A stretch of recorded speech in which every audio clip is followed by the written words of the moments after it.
होली एवं शब बारात को देखते हुए जिला प्रशासन ने निकाला फ्लैग मार्च। सोमवार को जिला प्रशासन के द्वारा फ्लैग मार्च निकाला गया। यह फ्लैग मार्च होली एवं शब बारात को लेकर निकाला गया। जिले में शांतिपूर्ण माहौल में होली एवं शब बारात बीते, इसको लेकर यह फ्लैग मार्च निकाला गया।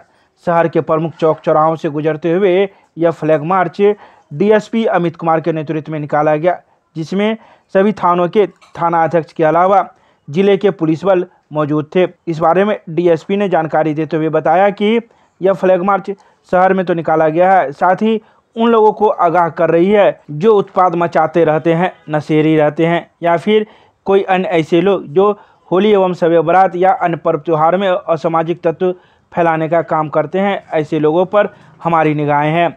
आइए सीधे सुनाते हैं क्या कुछ कहा फ्लैग मार्च के दौरान डीएसपी अमित कुमार ने। कोई सूचना नहीं है, ये प्रिवेंटिव मेजर है, एक एरिया डोमिनेशन है, एक शो ऑफ स्ट्रेंथ है। जो उपद्रवी है, नशेड़ी है, जो उड़दंगी है, उनके लिए और जो हमारी दरभंगा की जनता है उनके लिए एक संदेश है कि हम लोग आपके साथ हैं, मजबूती से हैं। बिल्कुल उनको हर तरह से चेक किया जाएगा, कंट्रोल किया जाएगा, सघन पेट्रोलिंग की जाएगी, गिरफ्तारियां की जाएगी, जो प्रिवेंटिव मेजर से वो ली जाएगी। धन्यवाद। ये सर फ्लैग मार्च कहाँ से कहाँ तक जाएगा? ये टाउन के जितने भी सेंसिटिव स्पॉट्स हैं सब वो कवर करेगा। किस तरह का सुरक्षा बल इसमें है तैनात?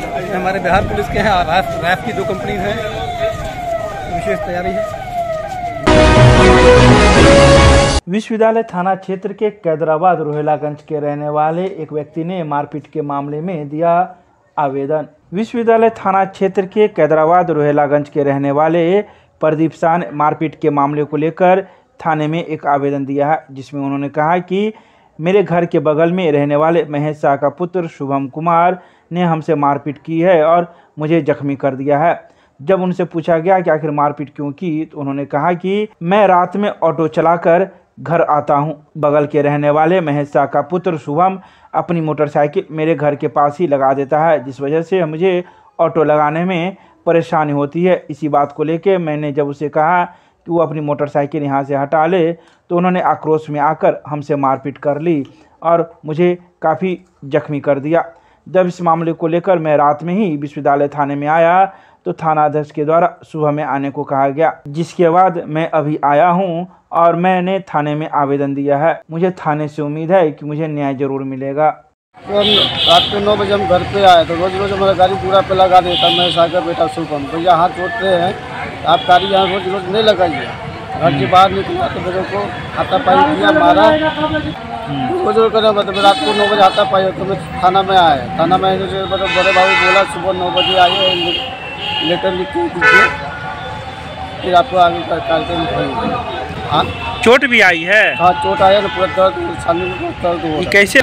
बालक हाथ से मारा था। बोलता रोज अब बोलेगा तो रोज मारूंगा, ऐसा ही रोज मारूंगा। कहाँ का रहने वाला है वो? कैदाबाद चौक रोहिलागंज। आपका घर कहाँ पर है? हमारा घर बाजू में, कैदाबाद चौक रोहिलागंज। दोनों आदमी का घर एक ही साथ है? हाँ, बाजू में। तो समस्या क्या हो रही थी? समस्या होता है रोज रोज गाड़ी वहीं पे लगा देता है। बोलता है भैया गाड़ी यहाँ पे मत लगा, गाड़ी मत लगा, हमको रात को तकलीफ होता है। गाड़ी दिन को लगा तो चलता है, रात को मत लगा। कौन सा गाड़ी आप चलाते हैं? मैं बैटरी टेम्पो। अच्छा, चला के आते हैं? चला के आता है। तो गाड़ी मोटरसाइकिल आपके दरवाजे पर लगा देते? हाँ, रोज वहीं पर लगा देता। रोज बोलता है भैया गाड़ी यहाँ पर नहीं लगाइए, हमको तकलीफ होता है गाड़ी चलाने में। थका हुआ आता है, गाड़ी में चलाएगा, आराम करेगा, तो गाड़ी लगा देता। रोज रोज हमारा गाड़ी हटाना पड़ता है। तो फिर रात में क्या हुआ? रात को आया, दरवाजा खोला, बाप ने हाथ पकड़ा, बेटा ने हाथापाई कर दी। क्या नाम हुआ आपका? मेरा नाम प्रदीप शाह। घर? कैदाबाद चौक रोहिलागंज। पिताजी का? जोगिंदर शाह। विश्वविद्यालय थाना पुलिस ने अलग अलग मामले में 2 लोगों को भेजा न्यायिक हिरासत में। विश्वविद्यालय थाना पुलिस ने अलग अलग मामले में 2 लोगों को सोमवार को न्यायिक हिरासत में भेजा है। एक व्यक्ति का नाम शरद कुमार झा है, जिसके पिता का नाम स्वर्गीय हेमंत झा है और वह रामबाग का रहने वाला है। उस पर नॉन अवेलेबल वारंट जारी किया गया था, जिसका मामला पत्नी को मेंटेनेंस खर्च नहीं देना था, जिस पर 10,40,000 रुपये बकाया थे, जिसको लेकर वह फरार चल रहा था। इस मामले में पुलिस ने उसे गिरफ्तार कर लिया और न्यायिक हिरासत में भेज दिया। तो वहीं दूसरे व्यक्ति का नाम शंकर कुमार है, जिसके पिता का नाम परमानंद झा है। वह वार्ड नंबर 21 के मनहरलाल मोहल्ले का रहने वाला है। वह अपने ससुराल गया था जो आजमनगर में है, जहां उन्होंने पीकर हंगामा करना शुरू कर दिया, जिसके बाद पुलिस ने सूचना के आधार पर उसे गिरफ्तार कर लिया और इसे भी कागजी कार्रवाई कर न्यायिक हिरासत में भेज दिया।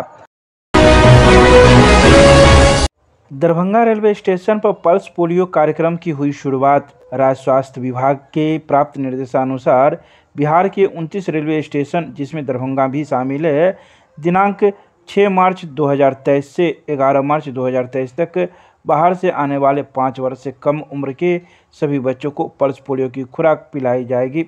भारत 2014 में पोलियो मुक्त घोषित हुआ था, लेकिन पड़ोसी देश पाकिस्तान और अफगानिस्तान में जारी पोलियो संक्रमण को देखते हुए होली जैसे मुख्य त्यौहार के अवसर पर, जिसमें देश के अन्य हिस्सों से तथा पड़ोसी देश नेपाल से भी लोगों का आना जाना रहता है, जिला प्रतिरक्षण पदाधिकारी डॉक्टर अमरेंद्र कुमार मिश्रा और स्टेशन उपाधीक्षक राजन विरनवे के द्वारा नेपाल के धनुषी जिला से आने वाले यात्री रोशन यादव के 2 पुत्र अर्नब और आर्यन को पोलियो खुराक पिलाकर कार्यक्रम की शुरुआत सोमवार को की गई। इस मौके पर राज्य स्वास्थ्य विभाग के कई कर्मी एवं स्टेशन परिसर से जुड़े हुए कई लोग मौजूद थे।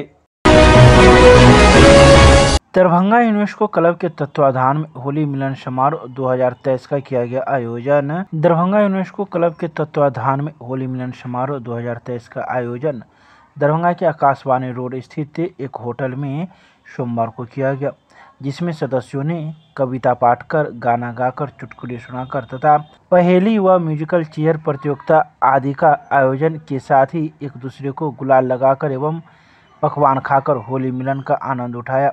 समारोह में डॉक्टर जगत नारायण नायक लिखित काव्य रचना होली की मस्ती का क्लब के पदाधिकारियों ने विमोचन किया, जिसमें डॉक्टर नायक लिखित 21 कविता संग्रहित है। उन्होंने सभी सदस्यों को पुस्तक की एक प्रति भी उपलब्ध करवाई।